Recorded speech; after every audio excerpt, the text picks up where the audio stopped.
আসসালামু আলাইকুম। আজকে আমরা কথা বলবো এই যে আমরা মিউজিক শুনি। দেখো আগে অনেকে আমি মিউজিক শুনতাম, যখন আল্লাহ সুবহানাহু তাআলার দিক থেকে হিদায়াত আছে, আমি যখন বুঝতে পারি মিউজিক আমাদের জন্য হারাম, পুরোপুরি হারাম।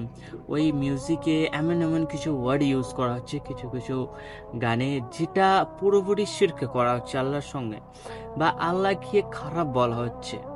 তাই জন্য আমি যখন বুঝতে পারি তখন আমি কয়েকটা ভিডিও বানাই।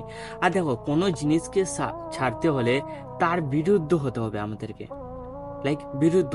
এখন তুমি যদি মদ ছাড়তে চাও, তবে মদ থেকে ঘৃণা করতে তোমাকে মানুষকে বোঝাতে হবে কি মদ খেও না, তবে তুমি নিজের উপর বলতে পারবে তুই মানুষকে শিখাচ্ছিস, আবার তুই নিজে কাজটা করছিস। তাই জন্য ওর বিরুদ্ধ হতে হবে প্রথমে। তো মিউজিকের যদি সাজার কথা বলি, দেখো একটা এক্সাম্পল বুঝাই কি, তুমি আজকে গান শুনছো, শত শত গান শুনছো, তুমি এনজয়মেন্ট করছো, তোমার মন খারাপ থাকে, তো হাসরের মাঠে তোমার জাহান্নামে কি সাজা দেওয়া যাবে তুমি কি সেটা জানো? কাঁচ যে হয় না আমাদের কাঁচ, সেটাকে গলিয়ে লাভা বানানো হবে, সেটা তোমার কানে দেওয়া হবে।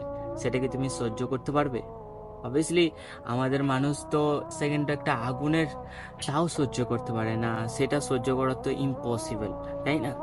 তো যারা গান শুনছো ভাই, এই যদি এটা সহ্য করতে পারো, কাঁচের গলা তোমার কানে দেবে, এটার যন্ত্রণা যদি তুমি সহ্য করতে পারো, তবে আবার থেকে তুমি মিউজিক শুনো।